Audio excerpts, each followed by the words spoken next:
Hello, my name is Michael Queen, and this is my midterm project for my film communications class, COM 2410-100 at Western Michigan University. What I'd like to talk to you about is a movie called Titus.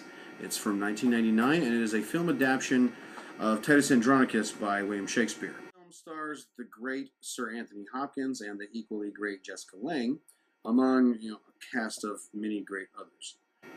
Now, this was the directorial debut of Julie Taymor, who also co-produced and wrote the screenplay for this film. Now, one of my favorite things about this is it has this very interesting anachronistic kind of world to it. Julie Taymor creates this kind of mise-en-scene where the play is set in a fantasy world that uses locations and costumes and imagery from many different periods of time, so it kind of creates this kind of mixture of ancient Rome, kind of like Mussolini's Italy, as well as modern times. Now, the first scene I'd like to talk to you about is actually Act 5, Scene 2 in the play. First of all, throughout the entire movie there are these non-diegesic scenes where it just kind of helps to portray a little bit more about the mood and the characters and just what's going on with the interactions between them and the dynamics. Now, when you're seeing this, there's no question that what you're seeing is not also being experienced by the characters. However, when this scene comes around, Titus is at that moment in a bathtub and he is writing letters to the gods in his own blood. But the interesting thing here is, in this moment, he's actually interacting with this non-diegesic moment. Then, very soon after, he looks out his window. It's no longer non-diegesic. It's now diegesic, and he's talking to them directly.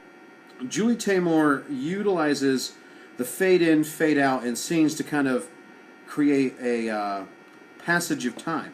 And when she does this, in the original play, there is actually no passage of time. And this scene particularly is one of those. At the moment when Titus and his other cousins and family members grab Chiron and Demetrius, the scene in the original play just keeps going, but here we have a fade out and fade in, and then the very next scene we see Chiron and Demetrius in a different room, naked, strung upside down.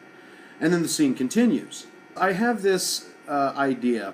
When Julie Taymor was speaking to the casting director, and he was like, "So, who do you want Titus to be?" She was like, "I want him to be Hannibal Lecter."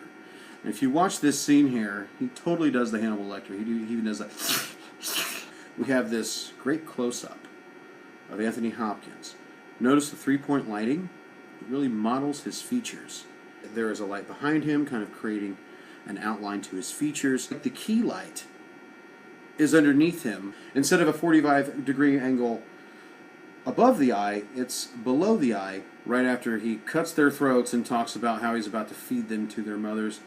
Cut to 2 meat pies cooling on a windowsill. More of that anachronistic mise-en-scene. Act 4, Scene 4.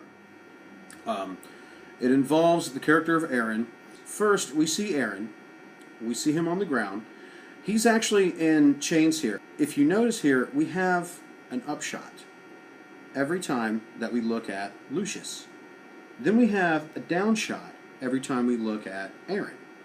As Aaron starts to tell Lucius of the terrible things that he's done, the upshot of Lucius starts to move upward, and the downshot of Aaron starts to move downward. The camera angles shift, because then he goes and climbs the ladder where he's about to be hung, and now the camera follows him as he climbs the ladder, but now it's an upshot of him, kind of showing him more in a superior light to Lucius. And now we cut back to Lucius, and Lucius is now at a downshot, but he also seems less in power, while Aaron is just telling of all these terrible things that he's ever done, but he's like so proud of it. Now, one last thing I want to talk about this movie is the acting itself. I think the best acting done in this is by the actor playing Aaron the Moor, Harry Lennox.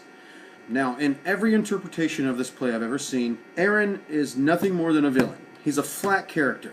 He delivers his last line like this: "If any good deed I did in all my life, I do repent it from my very soul." He says it with like he's spitting it at Lucius. But watch Harry Lennox deliver this line. If one good deed in all my life I did, I do repent it from my very soul. Now you see there, just the way that the actor actually delivered this line turns this flat character into a very round character. It makes him a little bit more human and inspiring. When before, this character, there's nothing human about him at all. Well, that's about it for me. Thank you for watching, and thank you for listening, and you guys have a good night.